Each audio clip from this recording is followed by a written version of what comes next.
NSSന് എല്ലാ കാലത്തും ഞങ്ങളോട് ഒരു സോഫ്റ്റ് കോർണർ ഉണ്ട് എന്നാണ് BJP നേതാക്കളും BJP പ്രവർത്തകരും പറയുന്നത്. ഒരു ഘട്ടത്തിൽ NSS BJPയോടൊപ്പമാണ് എന്നുവരെ BJP നേതാക്കൾ പറഞ്ഞു വെക്കുകയും ചെയ്തിട്ടുണ്ട്. അതിന് പ്രധാനപ്പെട്ട കാരണം ശബരിമലയാണ്. ശബരിമല പ്രക്ഷോഭകാലത്ത് NSSനോടൊപ്പം ചേർന്നാണ് BJP സമരം നയിച്ചത്, RSS സമരം നയിച്ചത്. ഒരു ഘട്ടത്തിൽ സമരത്തിന്റെ മുൻപന്തിയിൽ NSS ആയിരുന്നു എന്ന് പറയാതിരിക്കാൻ കഴിയില്ല. അതല്ലെങ്കിൽ സമരം തുടങ്ങി വെച്ചത് NSS ആയിരുന്നു. NSSന്റെ നിലപാട് പിന്നീട് BJPക്കും RSSനും ഏറ്റെടുക്കേണ്ടി വന്നു, UDFനും ഏറ്റെടുക്കേണ്ടി വന്നു. സമരം തുടങ്ങിയത്, നിലപാടിൽ ഉറച്ചു നിന്നത് NSS ആയിരുന്നു. NSSന്റെ നിലപാടിനോടൊപ്പം നിന്നു BJP എന്നതുകൊണ്ടാണ് BJPയോടൊപ്പമാണ് NSS എന്ന് പ്രചരിപ്പിക്കാൻ BJP നേതൃത്വം എല്ലായ്പ്പോഴും ശ്രമിച്ചുകൊണ്ടിരിക്കുന്നത്. അതിന് അവർക്ക് അവരുടേതായ രാഷ്ട്രീയ ലക്ഷ്യമുണ്ട്. NSSന് കീഴിലുള്ള നായർ സർവീസ് സൊസൈറ്റിയിലെ അംഗങ്ങളെ, നായർ സമുദായ അംഗങ്ങളെ BJPയിലേക്ക് അടുപ്പിക്കുക. നോക്കൂ, NSS ഞങ്ങളോടൊപ്പമാണ്, ഞങ്ങളോടൊപ്പം നിൽക്കുന്ന പ്രവർത്തിക്കുകയാണ്, അതുകൊണ്ട് നിങ്ങളും BJPയോടൊപ്പം നിൽക്കണം എന്ന് പറഞ്ഞ് അവരെ തെറ്റിദ്ധരിപ്പിക്കുകയും ഒരു സമുദായത്തെ മുഴുവൻ BJPയോടൊപ്പം നിർത്താൻ കഴിയുമോ അല്ലെങ്കിൽ നിർത്തിക്കാൻ കഴിയുമോ എന്നാണ് BJP NSSനെ മുൻനിർത്തിക്കൊണ്ട് ഇതുവരെ കളിച്ചുകൊണ്ടിരുന്നത്. ആ കളിക്ക് ഇപ്പോഴൊരു നല്ല ട്വിസ്റ്റ് വന്നിട്ടുണ്ട്. ട്വിസ്റ്റ് എന്ന് പറഞ്ഞാൽ വമ്പൻ ട്വിസ്റ്റാണ്. BJPയുടെ നിലപാട് പറയേണ്ട കാര്യം, BJPയുടെ സർക്കാർ, കേന്ദ്ര സർക്കാർ നിലപാട് പറയേണ്ട അവസ്ഥയിലേക്ക് വന്നിരിക്കുന്നു. NSSന്റെ നിലപാടിനോട്, NSSന്റെ ആവശ്യത്തോട് BJP സർക്കാർ, സംസ്ഥാനത്തെ BJP നേതൃത്വം എന്ത് നിലപാടെടുക്കും? സംസ്ഥാനത്തെ BJP നേതൃത്വം NSS പറഞ്ഞതിനോട് യോജിക്കുന്നു എന്ന് പറഞ്ഞ് ഒരു അഴകുഴമ്പൻ നിലപാടെടുത്ത് രക്ഷപ്പെടാൻ ശ്രമിച്ചേക്കാം.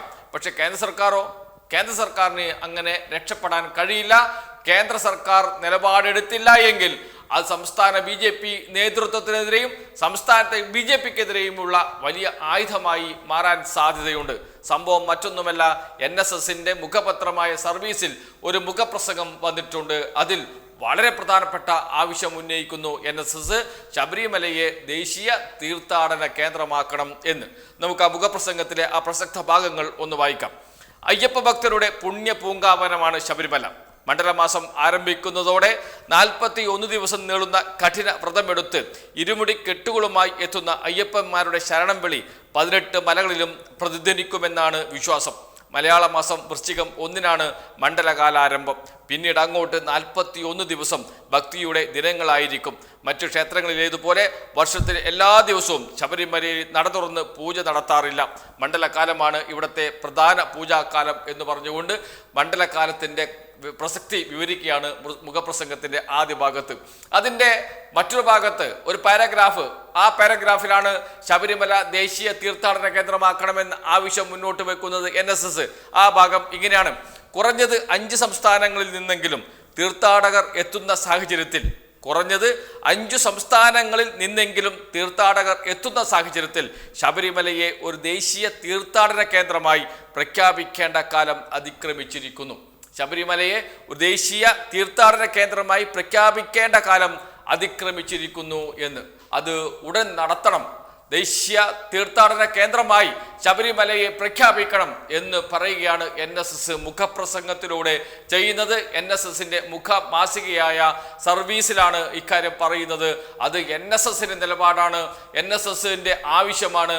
ആ ആവശ്യത്തോട് മുഖം തിരിഞ്ഞു നിൽക്കുമോ കേന്ദ്ര സർക്കാർ, BJP സർക്കാർ, സംസ്ഥാന BJP നേതൃത്വം? അതിനോട് എന്ത് നിലപാടെടുക്കും എന്ന ചോദ്യം പ്രസക്തമാകുകയാണ്. അതോടൊപ്പം തന്നെ അതേ മുഖപ്രസംഗത്തിന്റെ അവസാന ഭാഗത്ത് കേരള സർക്കാരിനെ അഭിനന്ദിക്കുന്നുമുണ്ട് NSS. അതും വളരെ പ്രധാനപ്പെട്ട കാര്യം തന്നെയാണ്. സംസ്ഥാന സർക്കാരിനെ തുറന്ന് പ്രശംസിച്ചുകൊണ്ടാണ് ശബരിമല വിഷയത്തിൽ NSS നിലപാടെടുത്തിരിക്കുന്നത്.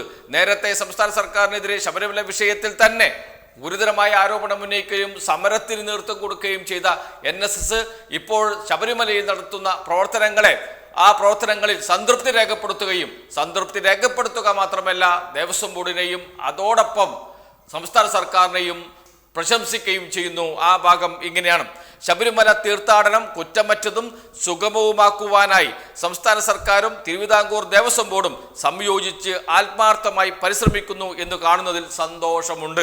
ദർശന സൗകര്യത്തിന് വേണ്ടിയുള്ള സ്പോട്ട് ബുക്കിംഗിന്റെ കാര്യത്തിൽ ഉണ്ടായ ആശയക്കുഴപ്പം സർക്കാർ വേണ്ട സമയത്ത് പരിഹരിച്ചത് അതിന് ഉദാഹരണമാണ് എന്നാണ് പറയുന്നത്. എന്ന് വെച്ചാൽ സംസ്ഥാന സർക്കാർ അവിടെ ഒരുക്കിയ ഒരുക്കങ്ങൾ അത് പ്രശംസാർഹമാണ്, അഭിനന്ദനാർഹമാണ് എന്ന് പറയുന്നു NSS. അതോടൊപ്പം NSS BJPക്ക് മുന്നിൽ ഒരാവശ്യവും കൂടി വെക്കുന്നു. ശബരിമല ദേശീയ തീർത്ഥാടന കേന്ദ്രമാക്കി മാറ്റണമെന്ന്. എന്ത് ചെയ്യും BJP? എന്ത് നിലപാടെടുക്കും BJP സർക്കാർ എന്ന് അറിയുന്നതിന് വളരെ താല്പര്യമുണ്ട്. അത് രാഷ്ട്രീയ പ്രശ്നവും കൂടിയാണ്. കാരണം നേരത്തെ പറഞ്ഞതുപോലെ NSS ഞങ്ങളോടൊപ്പമാണ്, ഞങ്ങളുടെ കക്ഷത്തിലാണ് എന്നൊക്കെ പറഞ്ഞു നടക്കുന്ന BJP നേതാക്കളുണ്ടല്ലോ. അവരിനി പറയട്ടെ എന്താണ് ഇതിൽ NSS പറഞ്ഞ ഇക്കാര്യത്തിൽ BJPയുടെ നിലപാടെന്ന്. കേന്ദ്ര സർക്കാരിൽ സമ്മർദ്ദം ചെലുത്തി ശബരിമലയെ ദേശീയ തീർത്ഥാടന കേന്ദ്രമാക്കി മാറ്റാൻ തയ്യാറാകുമോ BJP എന്ന ചോദ്യമാണ് ഇവിടെ ഉയർന്നത്. ഏതായാലും ഈ ചോദ്യത്തിന് മുന്നിൽ നിന്ന് ഒഴിഞ്ഞു മാറാൻ BJPക്ക് കഴിയില്ല. കാരണം ആവശ്യം ഉന്നയിച്ചത് NSS ആണ് എന്നതുകൊണ്ട് തന്നെ.